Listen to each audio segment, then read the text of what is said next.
ప్రేక్షకులు నమస్కారం అండి. నాకు జరిగిన ఒక అనుభవం మీకు చెప్పదలుచుకున్నాను. నాకు 20 ఎకరాల మాగాని ఉంది. అది వ్యవసాయం కంటిన్యూ చేస్తూనే ఉన్నా. అది చేస్తూ కాస్త నాకు వయసు కూడా పైబడింది. ఈ ఈ పైబడి ఎండలో చేయొద్దని మా పిల్లలు కూడా అనడం జరిగింది. సరే కొద్ది కాలం కౌలుకిద్దామని మాకు తెలిసిన వ్యక్తి కౌలుకి ఇవ్వడం జరిగింది. ఒక సంవత్సర కాలం పాటు మా అబ్బాయి కలకత్తాలో ఉద్యోగం చేసిన నాన్న కౌలుకి ఇచ్చాం కదా, ఎంతకాలం వ్యవసాయం చేసావు చాలు, ఒక సంవత్సరం పాటు నాతో ఉండు రమ్మన్నాడు. నేను కలకత్తా పోయినా. ఇందులో ఒక టెలిగ్రామ్ ఒకటి వచ్చింది. ఏమని, అన్ని ఎల్ఆర్ఎస్ చేస్తున్నారు, మీరందరూ స్వయంగా రావాలి, మరి మీ పొలాలు స్థలాలు చూసుకోవాలని గవర్నమెంట్ ఒకటి అనౌన్స్ చేసింది. గబగబా బయలుదేరి వచ్చేసాను. తీరా చూసేసరికి నేను కొలత వేసుకొని చూసిన, అది నాది 20 ఎకరాలు. తీరా చూస్తే ఎంత ఉన్నది, అది 15 ఎకరాలే ఉంది. అయ్యో ఇది ఎట్లా? అది గవర్నమెంట్ ఆఫీస్కి వెళ్ళాను. తీరా చూస్తే పహన్లో 20 ఎకరాలు ఉన్నది.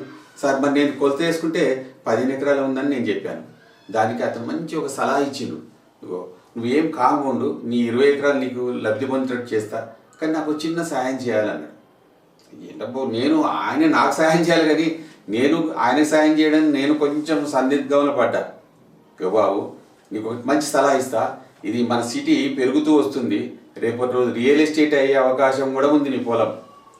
అందువల్ల దాదాపు నీ ఎకరం వచ్చేసి 20 లక్షల దాకా అయింది. అంటే నీకు మొత్తం 20 ఎకరాలు ఎన్నో ఆలోచించుకోండి, ఒక ఎకరమే 20 లక్షలు అన్నప్పుడు 20 ఎకరాలు ఎంత వస్తుంది? కాబట్టి నీ 5 ఎకరాలు రావాలంటే కేవలం ఒక 5 లక్షలు ఇస్తే చాలు. నీది 20 ఎకరాలు మాత్రం చక్కగా నేను సర్వే ప్రకారం పహన్ ఉంది కదా, పహన్లో నీ పేరు మీద 20 ఎకరాలు ఖచ్చితంగా ఉంది, నువ్వేం భయపడిన అవసరం లేదు. నేను చక్కగా మా టీం తీసుకొచ్చి సర్వే చేస్తా, మీకు ఒక ఎకరానికి 20 లక్షలు వచ్చే అవకాశం ఉన్నది. ఒక్క 2-3 ఏళ్ళు రియల్ ఎస్టేట్ భూమి పెరిగింది కాబట్టి నాకు 5 లక్షలు ఇచ్చేసి, అంటే 5 లక్షలు ఇచ్చే స్తోమత నాకు అప్పుడు లేదు. ఏదో 3 ఏళ్లకు పెరుగుతుంది అన్నట్టు, పెరిగేలోపు నాకు ఆ దగ్గర 5 లక్షలు ఉండాలి కదా. అందులో నేను నిజానికి చెప్పాలంటే లంచానికి చాలా వ్యతిరేకిని. అసలు లంచం ఇచ్చి మనం కష్టపడి మా తాతతరాల నుంచి వచ్చింది. లంచం ఇచ్చి ఆయనకు నా సొమ్ముకు నేను లంచం ఇవ్వడం మీద ఒక బాధపడ్డాను. ఎట్లరా బాబు, మా ఫ్రెండ్ ఒక అతను ఉండే, శంకర్ అని ఉండే. ఎరా బాబు శంకర్, నువ్వు కూడా గవర్నమెంట్ ఉద్యోగం చేస్తున్నావు కదా, కొంచెం ఆలోచించరా, 5 లక్షలు ఏమంటున్నాడు, మరి ఇవాళ వద్ద ఒకసారి ఆలోచించి చెప్పురా. అరే నువ్వేం బాధపడకురా, 5 లక్షలు ఏంది, నేను 2.5 లక్షలు సెట్ చేసి ఆగు, వాడి సంగతి నేను చూస్తాను, నీకెందుకు వాడు అన్నాడు. అనేసరికి నేను డైనమాల పడ్డా. ఎందుకంటే భవిష్యత్తులో రియల్ ఎస్టేట్ భూమి పెరిగిందనుకో చేతులు 5 ఎకరాలు పోయే అవకాశం ఉంది కదా. నా పిల్లలు చూస్తున్నా, ఒకడు ఫారిన్ ఉన్నాడు, కలకత్తాలో ఉన్నాడు, మరి నేను అక్కడ పోయి ఉంటే ఈ పొలం కాస్త 20 ఎకరాలు కూడా గలంతే అవకాశం ఉంది కదా. ఆలోచన పడ్డారు. అరే శంకర్ నువ్వే ఆలోచన చేయరా, మరి ప్రస్తుతం అయితే నాకు డబ్బు లేవు, ఈ డబ్బుల గురించి మా అబ్బాయిని అడగాలి, ఏం చేస్తావు నువ్వే చేయరా అంటే, ఎందుకు నువ్వు భయపడకురా, నేను మన ఫ్రెండ్ ఉన్నాడు వడ్డీ లేకుండా ఇస్తారా చేయబదులాగా, తర్వాత ఇవ్వచ్చు అని 2.5 లక్షలు తీసుకొచ్చిండు. సరే ఇదేదో బాగానే ఉందిలే, పోనీ మనం 5 ఎకరాలు దక్కించుకునే అవకాశం ఉంది కదా, మరీ నిజాయితీ కూర్చుంటే మనం ఉన్నది గల్లంత అయింది. సరే ఈరా బాబు అన్న, వాడు ఆఫీసర్ పిలిచిండు, డబ్బులు చేతులు పెట్టిండు. ఇంతలో CBC 7 వాళ్ళు వచ్చిండ్రు, ఏదో రంగు నీళ్ళట ఏదో మన చేతిలో అన్ని రంగులు అయిపోయింది. అవి ఈ లంచం ఇచ్చే వాళ్ళు చేసే ప్రయోగం CBC 7 వాళ్ళు పట్టుకున్నారు. అరే పాపం ఎంత బాధ అయింది.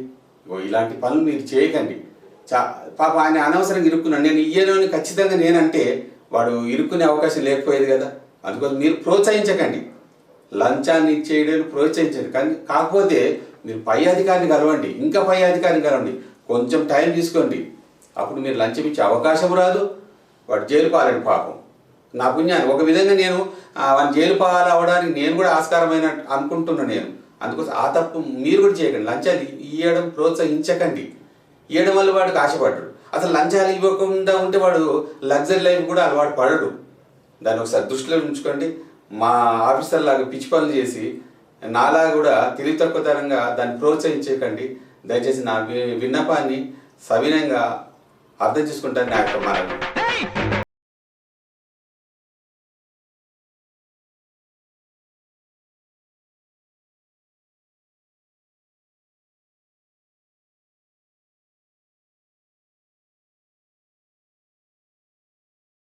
బాధ్యత గల పౌరులారా నమస్తే. లంచం ఇవ్వడం కూడా నేరమే. లంచం ఇవ్వకపోతే పనులు ఆగిపోతాయని అందరికీ భయమే, అందరికీ తొందరే. ఓపిక వహించి పై అధికారికి పై అధికారికి లిఖితపూర్వకంగా రాసి ఇవ్వండి. ఆలస్యమైన జరిగి తీరుతుంది. ఆలోచించండి. మీ రాపోల్ దత్తాత్రి, నాదా క్రియేషన్స్. ఈ వీడియో మీకు నచ్చితే లైక్ చేయండి, కామెంట్ చేయండి, షేర్ చేయండి, సబ్స్క్రైబ్ చేయండి. ధన్యవాదములు.